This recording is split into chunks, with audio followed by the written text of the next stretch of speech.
Buonasera signore e signori, questa sera faremo insieme un bel dolce. Si tratta di una mousse di ricotta con scaglie di cioccolato fondente, fragole e crema al pistacchio. Andiamo a vedere insieme gli ingredienti. Abbiamo 250 g di ricotta fresca, 200 ml di panna fresca, fragole, 2 fogli di colla di pesce, 4 bei cucchiai di miele, crema spalmabile al pistacchio. In alternativa, se non ce l'avete, potete usare una crema sempre spalmabile alla nocciola. Scaglie di cioccolato. Mettiamo la colla di pesce in ammollo in acqua fredda, mi raccomando. Prendiamo la panna e andiamo a montarla. Strizziamo la colla di pesce con le mani e andiamo ad aggiungere in un po' di panna che abbiamo messo in un pentolino a scaldare e la facciamo sciogliere. Aggiungiamo il miele in una boule con la ricotta, i 250 g di ricotta, e andiamo a sbattere con le fruste elettriche.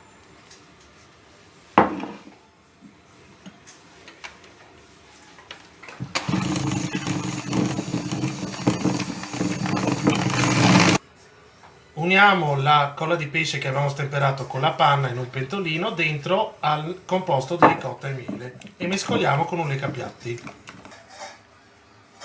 Aggiungiamo al composto di ricotta, miele e colla di pesce la panna montata. Con dei movimenti rotatori dall'alto verso il basso andiamo a incorporare la panna al composto di ricotta.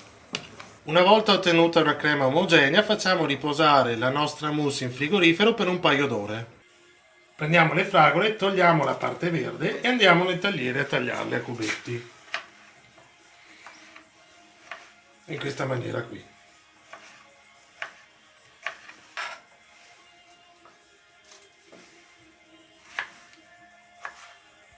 Trascorse le 2 ore di riposo in frigo, tiriamo fuori la mousse e andiamo a comporre il nostro piatto.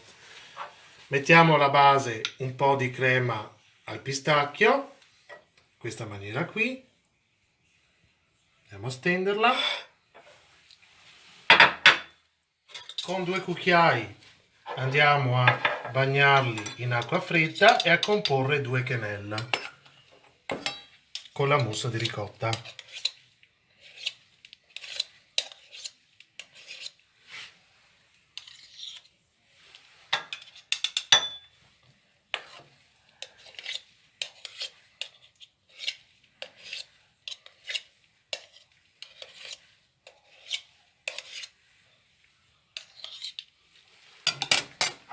Prendiamo delle fragole, le mettiamo in maniera sparsa sopra la mousse,